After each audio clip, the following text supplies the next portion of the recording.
In this video, I'm going to go over the results for UFC 330. I'm going to go over the Warlord results and the Shadowbox Final results. A lot of results coming in. Please join me.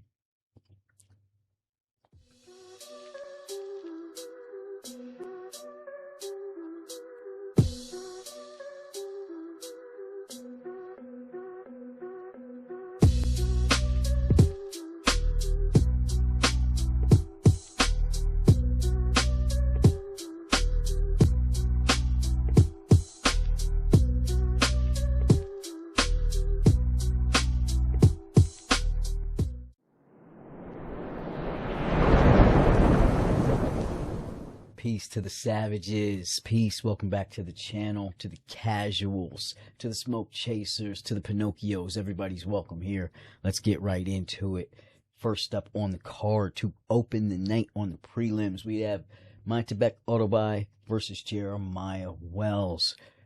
In this one, we took Tibet Autobuy, as I think half the world did. I want to say this opened around minus 650, 700. We seen as fight week went on, this fight ballooned up to minus 1200 on some books. Crazy number. Should have never been that big. Jeremiah Wells was 5-2. I'm sorry, coming into this fight. Jeremiah Wells has always shown great striking, great footwork, good power. You did not think he had enough.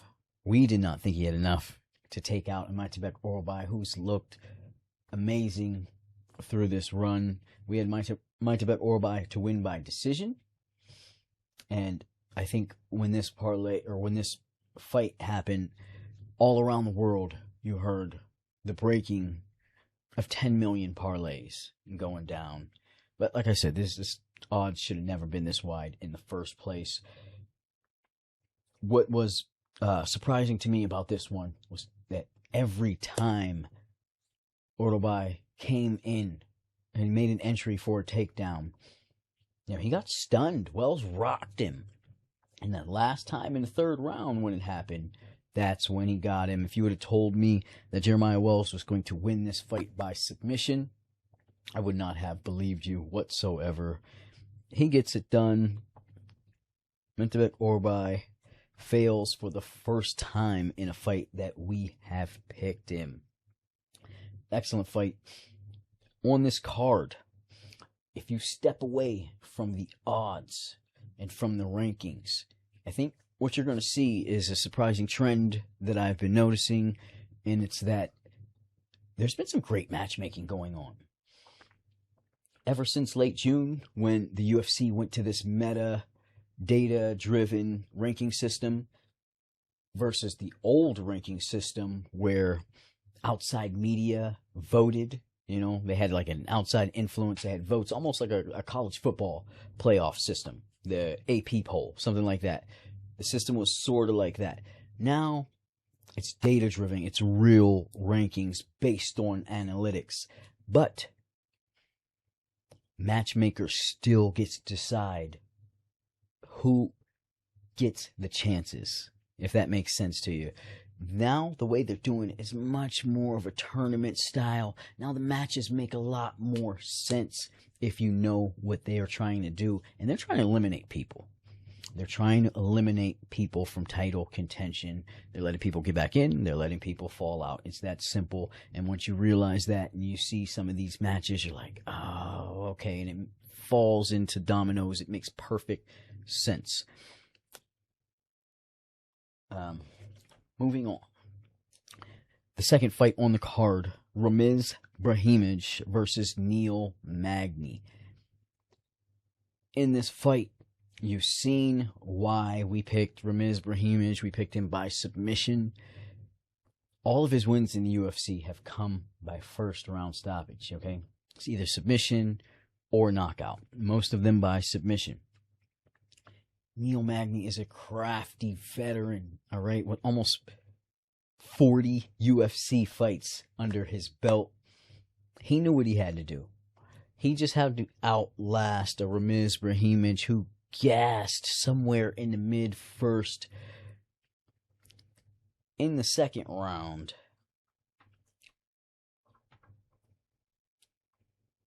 3 minutes and 20 seconds into the second round, Neil Magny gets the KO, punches from top position, and really all it was Ramiz Brahimaj having nothing left.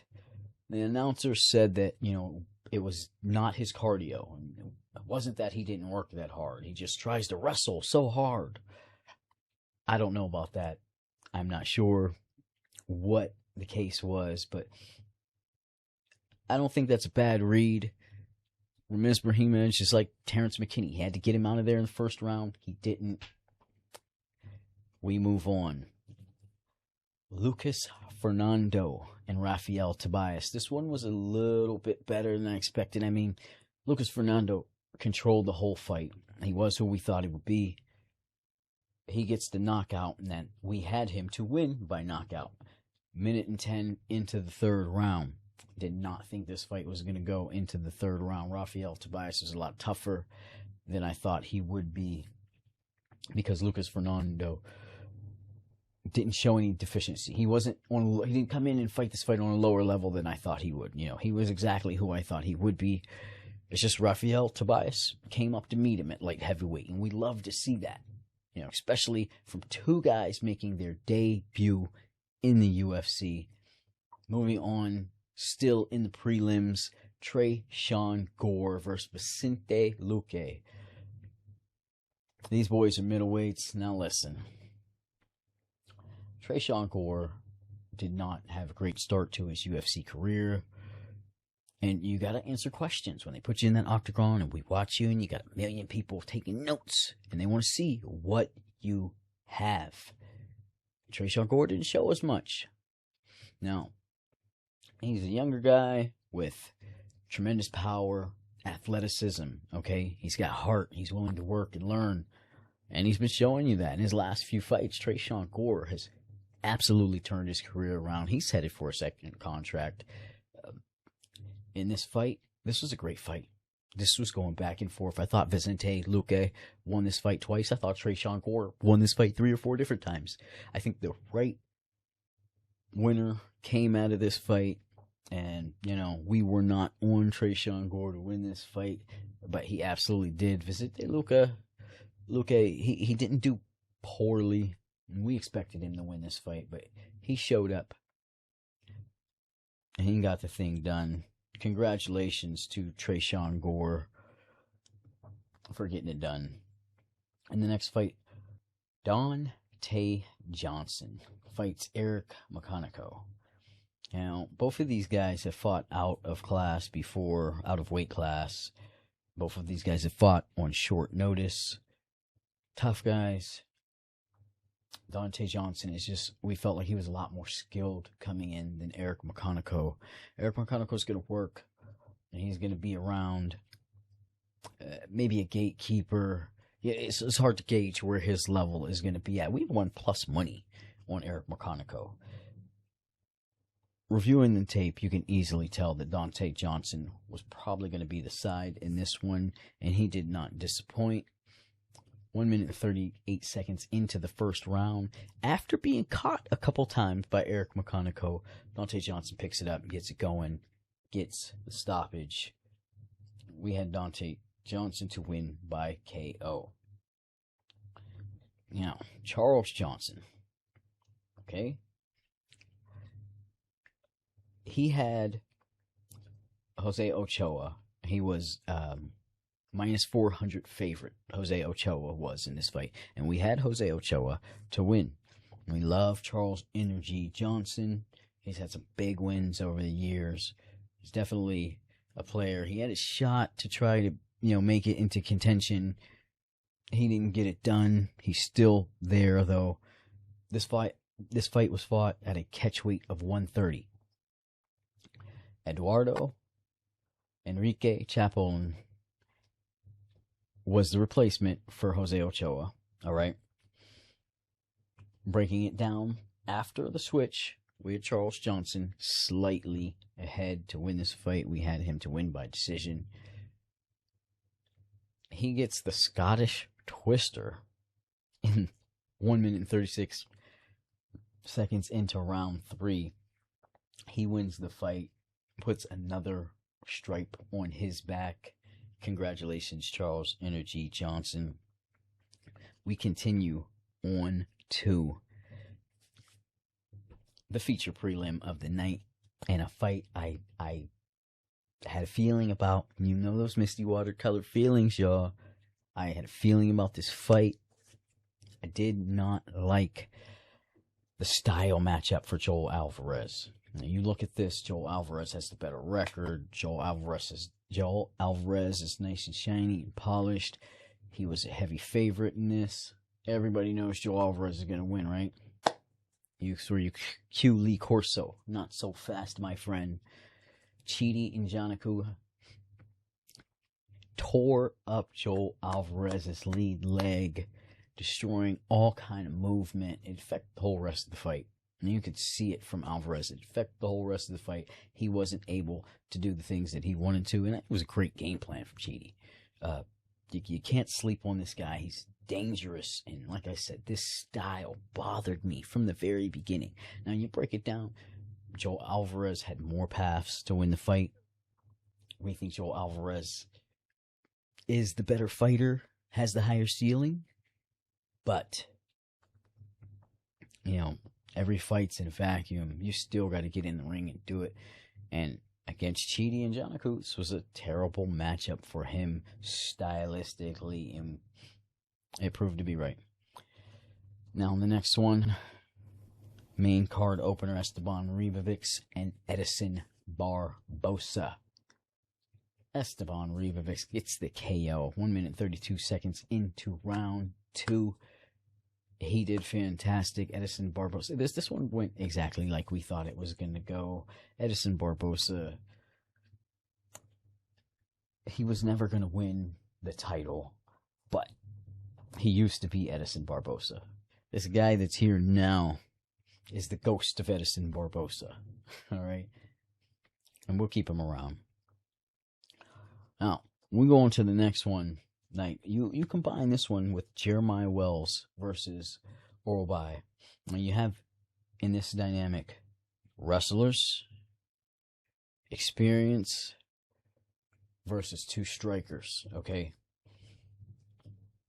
If you're going to tell me one wrestler's going to win and one striker is going to win, I'm betting my money all day that the wrestler is going to be Orlbai and the striker is going to be Mansour Abdul Malik. It was not. These two flipped.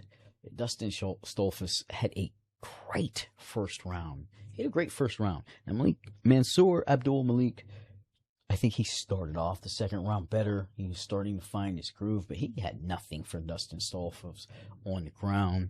He couldn't get up. You know what I mean? Submission, rear naked choke, 4 minutes and 25 seconds into round 2. Dustin Stolfus gets it done. This is another fight. Now, the odds on some of these fights will make you think with more confidence than you probably actually should. Mansour Abdul Malik minus 650 against Dustin Stolfus. I guess you get that line because Dustin Stolfus is 3-7 in the UFC, but he showed you that this line should have been much closer, and we thought that from the beginning. Jalen Turner, Kai Fernandez. This is a good fight to come up, especially with the last fight that come up. Performance bonuses.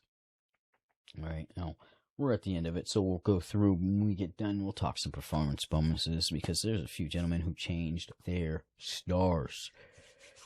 Jalen Turner, Kai Fernandez. Jalen Turner, 39 seconds into round 1. We were on Kai Fernandez. Like I said, this was probably our worst. This is the worst card we've had ever.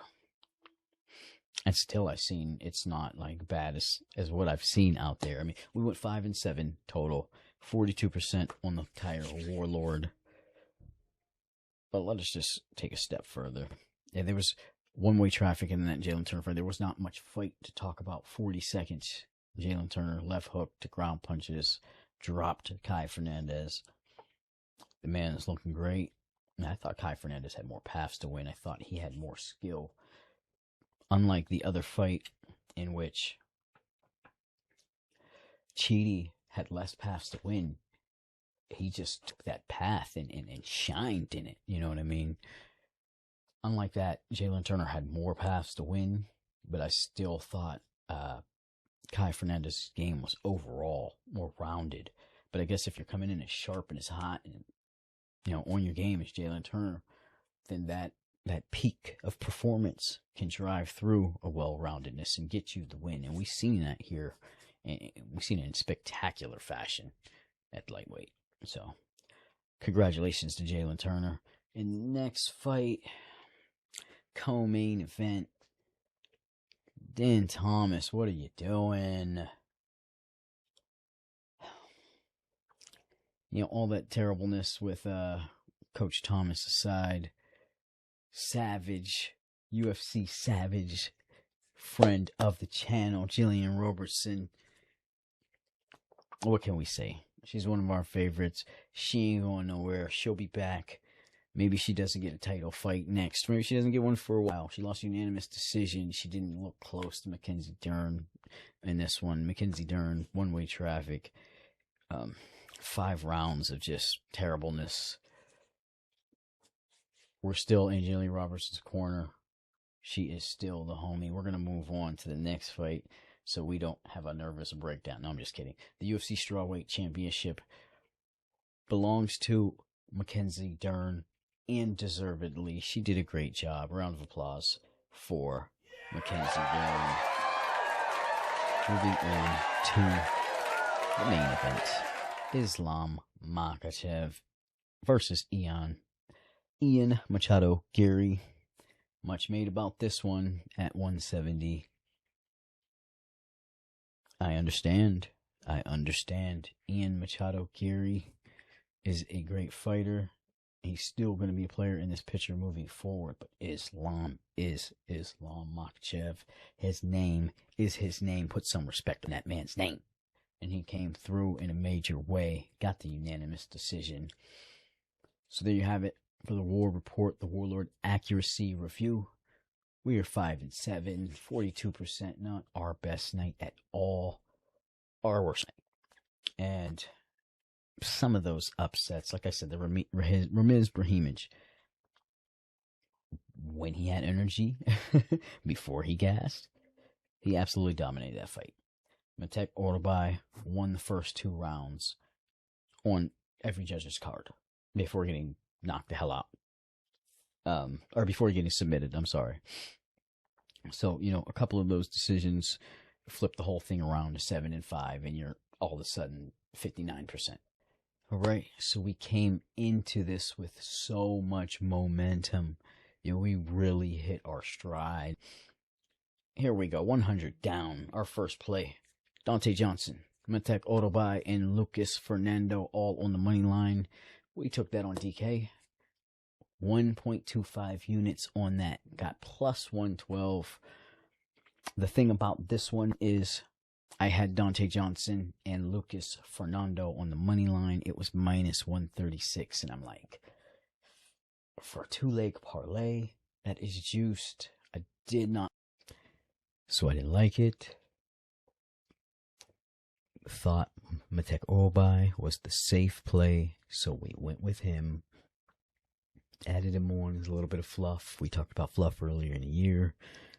Adding on that super confident juiced line just to get your play to plus money. And then that super confident juiced line doesn't hit and takes your whole thing down. We could have had the premium play at minus 136, but we got greedy. And Orbai loses to Wells, takes 100 down. Orbai takes the Castle parlay down.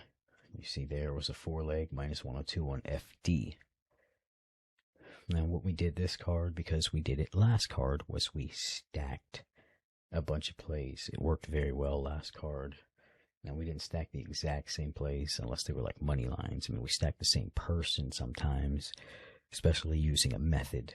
But either way, you see in the house special, in the 5-leg parlay here, Mansour Abdul Malik, he lost. So that means they're both gone.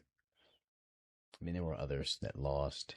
If you look at this 5-leg here, every single play inside of it lost, except for Fernando and Tobias under 2.5. That hit. And now the straight plays. Ramiz Brahimaj, he lost. Vicente Luque lost. Jillian Robertson lost. Mansour Abdul Malik also lost. We're really confident in some of these plays. That's crazy. Our only winner, Lucas Fernando by KO, half a unit plus 130 on FD. Lucas Fernando gets it done for us and prevents the reverse sweep. On the Shadowbox Final, we end up losing 4.2 units. A couple more items of business. We get you out of here. Performance bonuses. I promised you. Performance bonuses. $100,000 to Jalen Turner. Mansour Abdul Malik, Dustin Stolfus.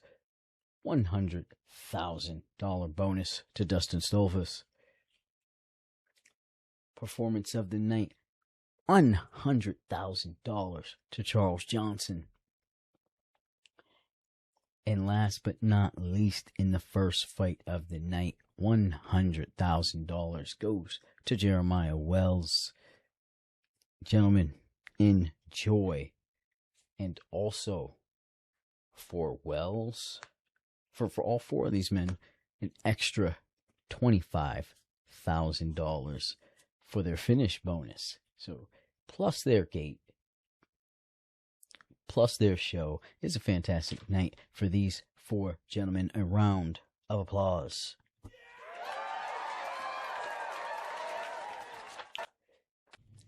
And one more thing. Give yourselves a round of applause for making it through that and for being a UFC savage. All the real ones know what to do. Have a good night. Peace.